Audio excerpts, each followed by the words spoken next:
Hello दोस्तों, तो जैसा कि पिछले एपिसोड में हमने देखा कि यूहाओ मिस टांग वुटोंग को वापस से हाउटियान सेट ले जा चुका था। जो होश में कब आई कि इसके यूहाओ को कोई अता पता रही। इसी बात को लेकर यूहाओ काफी जरा उदास भी हो गया था। मगर जब वो सोचने लगा तो ये सारी गलती सन मून एम्पायर और इवल सोल मास्टर्स की थी। इसलिए वो गुस्सा होते हुए कहता है कि मैं मेहनत करके खुद को ताकतवर करूंगा ताकि उन लोगों ने टांग वुटोंग के साथ जो कुछ भी किया मैं उनसे बदला ले सकूं। और इसीलिए हम देखते हैं कि यूहाओ सेकुल्यूशन में चला जाता है जहां बाहर की तरफ टांगसेट भी लगातार तरक्की कर रहा था। मिस यीगुई और साथ ही साथ नैनक्यू ने भी टांगसेट को ज्वाइन कर लिया क्योंकि मिस नैनक्यू यहाँ पर अपनी मॉम के लिए मदद मांगने के लिए आई थी और मिस्टर बीबी ने उससे वादा किया था कि जब हम लोग तैयार हो जाए तो हम अपने दोस्तों को बचाने के लिए जरूर जाएंगे। इसके बाद एपिसोड के लास्ट में हमने देखा कि यूहाओ आखिरकार अपने सेकुल्यूशन से निकलकर बाहर आ जाता है और वो पहले से काफी जरा अलग और कूल दिखाई दे रहा था।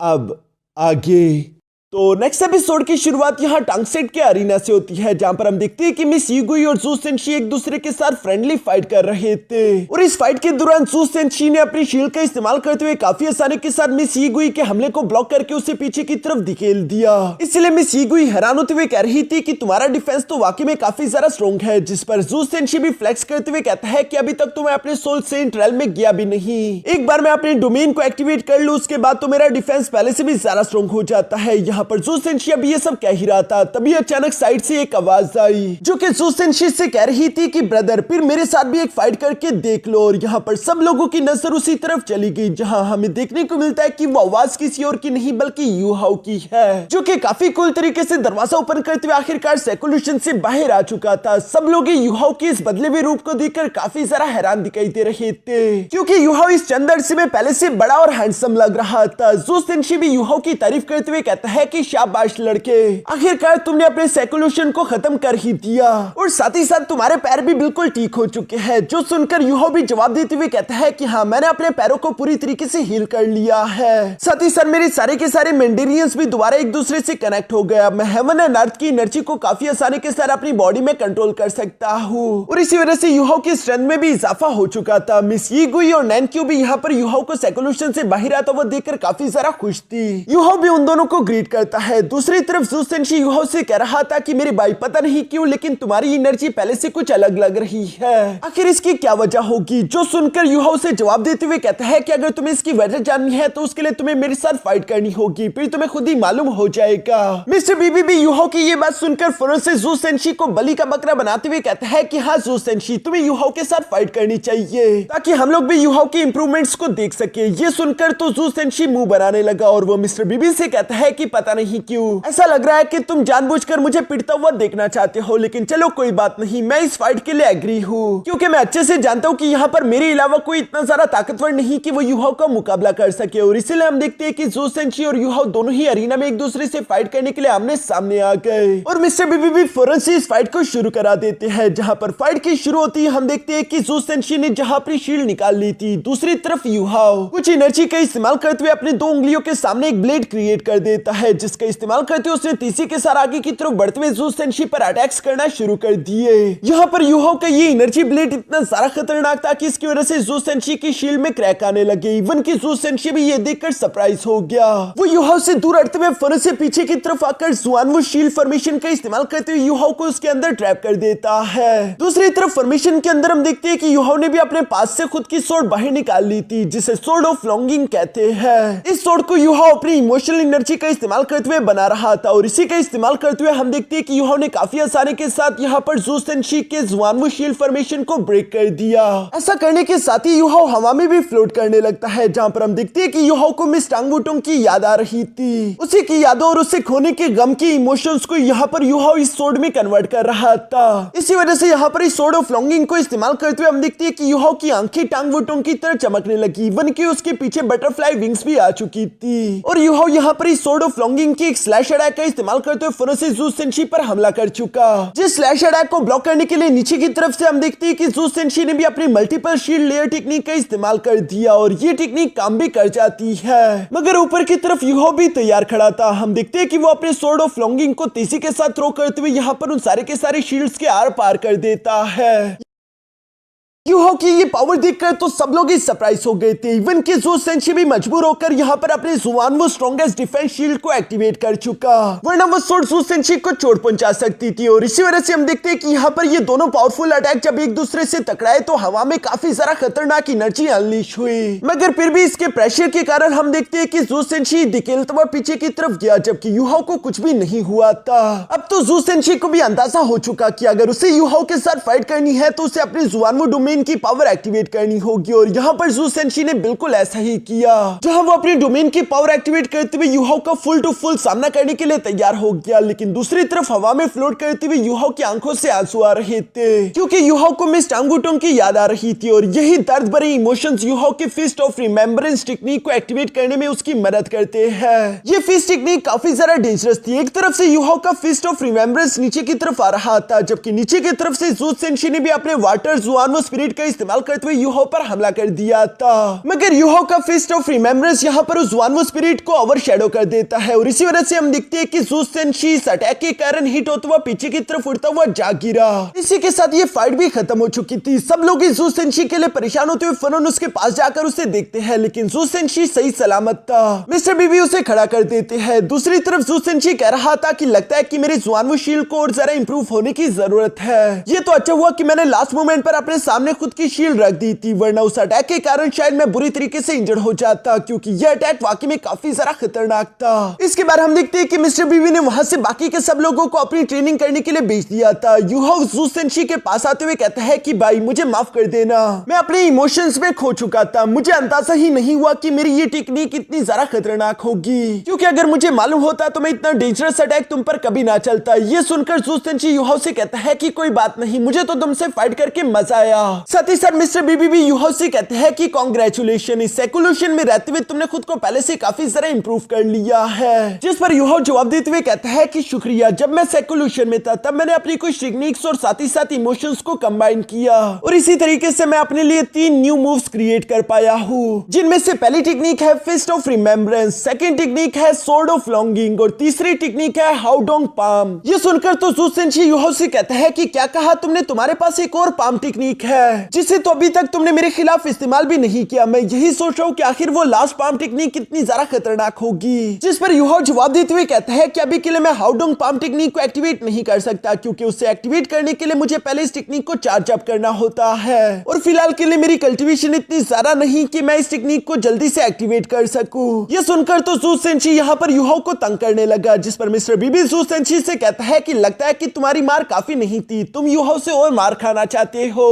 जो सुनकर तो ज़ू सेंशी शरीफ बच्चों की तरफ फौरन से पीछे की तरफ हट गया। इसके बाद यूहो मिस्टर बीबी से सवाल करते हुए पूछता है कि बिग ब्रदर, क्या हाउटियान सेक्ट से आप लोगों को टांगवुटोंग की कोई खबर मिली है? कहीं वो होश में तो नहीं आई? इस पर मिस्टर बीबी उदास होकर नाम में सर हिलाते हुए कहता है कि मुझे माफ कर देना, लेकिन हाँ, हमारे पास एक और इम्पोर्टेंट न्यूज है। सन मून एम्पायर ने कई सारे एकेडमीज और सेक्ट्स के डिसाइपल्स को कैद करके रखा हुआ है। ये वही सारे के सारे पार्टिसिपेंट्स हैं जिन लोगों ने इलाइट सोल मास्टर कंपटीशन में हिस्सा लिया था, और जल्दी मुझे लगता है कि सारे के सारे किंगडम्स के बीच में एक बहुत बड़ी जंग भी शुरू होने वाली है। चलो मेरे साथ आओ, मैं बाकी की इंफॉर्मेशन तुम्हें रास्ते में चलते हुए बता दूंगा। ये सुनकर यूहो मिस्टर बीबी के साथ रवाना हो गया, लेकिन रास्ते में चलते हुए वो मिस्टर बीबी से सवाल करके पूछता है कि आखिर हम लोग जा कहां रहे हैं। इस पर मिस्टर बीबी यूहो को जवाब देते हुए कहता है कि पोसाइडन पेविलियन। तभी अचानक यूहो को अपने सोलसी के अंदर से टियानमिंग की आवाज सुनाई दी, जो कि यूहो से कह रहा था कि शाबाश यूहो, तुमने पहले से काफी ज्यादा इंप्रूव कर लिया है। इवन कि यहाँ पर टियानमिंग के साथ बिंग बिंग भी मौजूद थी, जो कि यूहो से कह रही थी कि तुमने हेवन एंड अर्थ की एनर्जी को अपने पैरों के अंदर सील कर लिया है, इसी वजह से तुम चल पा रहे हो। ऐसा करने की वजह से ना तो सिर्फ तुम्हारे पैर ठीक हुए हैं, बल्कि साथ ही साथ तुम्हारी स्ट्रेंथ में भी काफी ज्यादा इजाफा हो गया। यहाँ पर यूहो अपने सामने मुझे टियानमिंग और बिंग बिंग को देखते हुए कहता है कि आखिरकार तुम दोनों जाग गए। जब मैं valley of love and passion के अंदर था तब मैं तुम दोनों से कांटेक्ट नहीं कर पा रहा था। इस पर टियानमिंग जवाब देते हुए कहता है कि वो इसलिए क्योंकि मैं और बिंग बिंग भी उसी जगह पर लव ट्रायल दे रहे थे, इसी वजह से मैं और मेरी जानू तुमसे कांटेक्ट नहीं कर पाई। ये सुनकर तो बिंग बिंग को गुस्सा आ गया। वो टियानमिंग को मारते हुए कहती है कि खबरदार, दोबारा मुझे जानू मत कहना। साथ ही साथ स्कॉर्पियन एम्प्रेस यूहो के पास आते हुए कहती है कि यूहो, मैं महसूस कर सकती हूँ कि तुम्हारा पावर लेवल दोबारा से बॉटल नेक पर पहुंच गया, यानी कि तुम्हारा लेवल ब्रेक थ्रू होने वाला है और जल्दी तुम्हें एक सोल रिंग की जरूरत पड़ेगी। ये सुनकर यूहो जवाब देते हुए कहता है कि हाँ, लेकिन एक मेंटल टाइप का सोल बीज ढूंढना काफी ज्यादा डिफिकल्ट काम है। इस पर स्कॉर्पियन एम्प्रेस यूहो से कहती है कि बेशक स्टारडो फॉरेस्ट में तुम्हारे लिए मेंटल वाइटल बीस्ट ढूंढना मुश्किल है, लेकिन तुम्हें ये किसने कहा कि बाकी कहीं पर तुम्हें वो नहीं मिलेगा?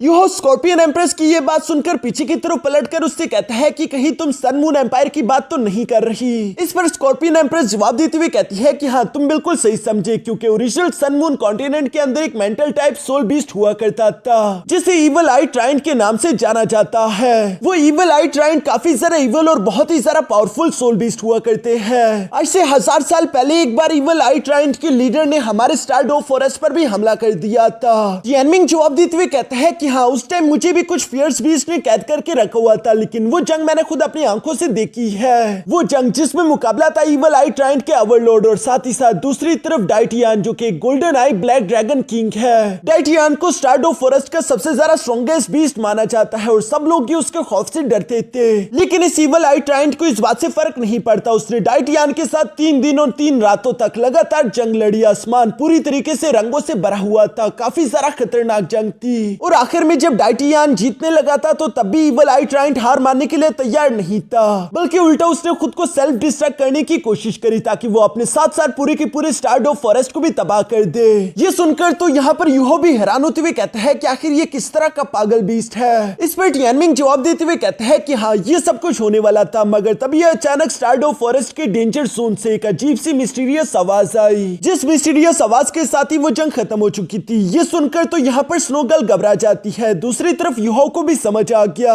कि अगर वो मिस्टीरियस आवाज डाइटियान की नहीं थी तो यकीनन स्टारडो फॉरेस्ट में डाइटियान से भी कोई पावरफुल बीस्ट एग्जिस्ट करता होगा, मगर इन सब चीजों के बारे में हमें फ्यूचर में मालूम हो जाएगा। इसके बाद नेक्स्ट सीन में हम लोगों को यहाँ पोसाइडन पिविलियन का हाल देखने को मिलता है, जहाँ पर डीन यान बता रहे थे कि तीनों एम्पायर के कई सारे हॉस्टेजेस को सन मून एम्पायर ने मैंगडो सिटी में कैद करके रखा हुआ है। साथ ही सर वाइस मास्टर काइमिर कहती है कि हाँ, इसके अलावा और भी कई 100 यंग मास्टर ऐसे हैं जो कि अलग अलग सेक्ट से वो कंपटीशन देखने के लिए गए थे। अगर उन सबको कुछ भी हुआ तो फ्यूचर के सोल मास्टर्स के लिए ये बिल्कुल भी अच्छा नहीं होगा, क्योंकि इसकी वजह से हम लोगों की स्ट्रेंथ और भी जरा कम हो जाएगी। मगर मसला यह है कि उन लोगों को जहां पर रखा गया है उसे सनराइज सिटी कहते हैं, जहां की सिक्योरिटी बहुत ही ज्यादा टाइट है और वहां की दीवारें पलांगना इतना आसान नहीं होगा। इस पर यहीं पर बैठी हुई मिस जियान लिनीर जवाब देते हुए कहती है कि हाँ, हम लोग ये बात भी नहीं भूल सकते कि वहां पर होली स्पिरिट चर्च के इवल सोल मास्टर्स भी होंगे, जो कि इस वक्त यकीनन सनराइज सिटी में मौजूद उन हॉस्टेजेस को गार्ड करने का काम कर रही होंगे। वो लोग बहुत ही ज्यादा चालबाज और कमीने होते हैं। हम लोगों को इस बात का ध्यान रखना होगा कि हम लोग उनकी किसी जाल में ना फंसे।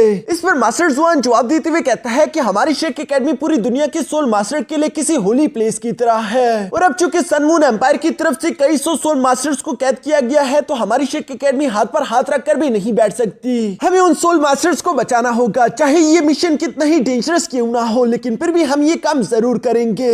यह मास्टर जुआन जब ये सब कह रहा था तभी अचानक मिस्टर बीबी ने यूहाओ को इशारा किया, जो देखते यूहाओ फौरन अपनी जगह पर खड़ा हो जाता है और वो मास्टर जुआन से कहने लगा कि इस मिशन को पूरा करने के लिए मेरे पास एक जबरदस्त प्लान है। अगर हम लोग इस प्लान के मुताबिक काम करें तो यकीनन हम अपने दोस्तों को बचा लेंगे, इसलिए मैं चाहता हूँ कि इस ऑपरेशन को मुझे हैंडल करने दिया जाए, क्योंकि हम लोग क्राउन प्रिंस पर वहां से हमला करेंगे जहां से उसने बिल्कुल एक्सपेक्ट भी नहीं किया होगा। ये सुनकर तो मास्टर जुआन भी थोड़े से हैरान हो गए। इस पर यूहाओ ने अपना प्लान एक्सप्लेन करते हुए बताता है कि मैं चाहता हूँ कि शेक एकेडमी बिल्कुल ऐसा दिखावा करे कि हम बॉर्डर से उन पर एक बहुत बड़ी आर्मी के साथ हमला करने वाले हैं, ताकि सन मून एम्पायर भी अपने लोगों को बॉर्डर पर भेज दे। इसके बाद हमारी एक छोटी सी एलाइट टीम पीछे से छुप के इंटर होगी और वो शेर के जबड़े से हमारे दोस्तों को बाहर निकालेगी, और साथ ही साथ इस एलाइट टीम के मेंबर्स कौन कौन होंगे ये भी यूहो बताने लगा। वो बताता है कि मैं, केट, टाओ, सेंशी, जुई चैन, मिस यी गुई और साथ ही साथ नैनक्यू, हम 6 लोग इस मिशन को सरंजाम देंगे। जो सुनकर तो सब लोग ही सरप्राइज हो गए। मास्टर जुआन यूहो से कहता है कि ये काम बहुत ही रिस्की है, अगर तुम लोगों के बारे में उन्हें मालूम हो गया तो वो तुम्हें पकड़कर जान से मार डालेंगे।